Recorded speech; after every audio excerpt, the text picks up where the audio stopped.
कॅबिनेटमध्ये नाराजी आहे. आज अहवाल दिला जाणार आहे मुख्यमंत्र्यांकडे. काय त्यांनी त्याची नाराजी दूर केली, त्यांना कामच करून देत नाहीये. आणखी एक विषय होता की मनसेची मान्यता रद्द करावी, यासाठी सुप्रीम कोर्टात एका उत्तर भारतीय व्यक्तीनं याचिका दाखल केलेली आहे आणि ती स्वीकारली गेलेली आहे. त्या याचिकाकर्त्याचं म्हणणं आहे की धार्मिक द्वेष पसरवला जातोय आणि उत्तर भारतीयांना मारहाण होते मुंबईत. की धार्मिक द्वेष हा जर विषय असेल तर सगळ्यात आधी भारतीय जनता पक्षाची मान्यता रद्द व्हायला पाहिजे. धार्मिक द्वेष, धर्मांधता पसरवण्याचं जर काम कोणी करत असेल तर या दिशेत भारतीय जनता पक्ष करते.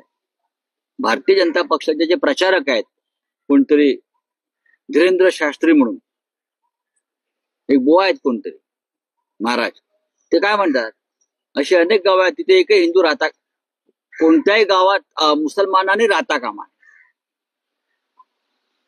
गावात मुसलमानांनी राहू नये, फक्त हिंदूंनी राहावं, अशा प्रकारची भाषा देशात करणारे आहेत. आणि त्यांच्या दर्शनाला नरेंद्र मोदी जातात मुद्दाम. म्हणजे नरेंद्र मोदींची त्या शास्त्री बुवाच्या म्हणण्याला मान्यता आहे. मग हा जर विषय असेल, धार्मिक द्वेष पसरतोय म्हणून मान्यता रद्द करा, मग सुरुवात भारतीय जनता पक्षापासून केली पाहिजे. मनसे वगैरे नंतरच्या गोष्टी.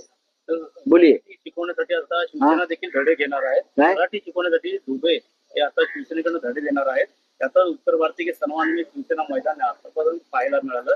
कुठेतरी आता देशपांडे देखील म्हणतात की आता भैयांना राहायचं तर महाराष्ट्रात बघावं लागेल, विचार करावा लागेल. बाळासाहेब ठाकरे माननीय शिवसेना प्रमुखांचं म्हणणं होतं, बाळासाहेब ठाकरेंनी कोणाला इथून चालतं व्हा सांगितलं नाही,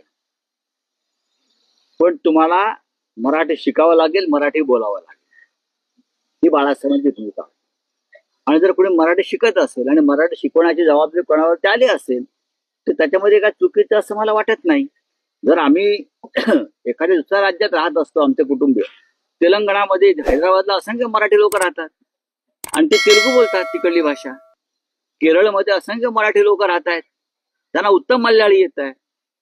लखनौला राहणाऱ्या आमच्या लोकांना, दिल्लीत राहणाऱ्या आमच्या लोकांना उत्तम हिंदी येत आहे. त्या राज्याची भाषा यायलाच पाहिजे. आणि ती जर कोणाला शिकण्याची इच्छा असेल आणि शिकून ते मराठीची सेवा करणार असतील महाराष्ट्राची, तर त्यात चुकलं काय?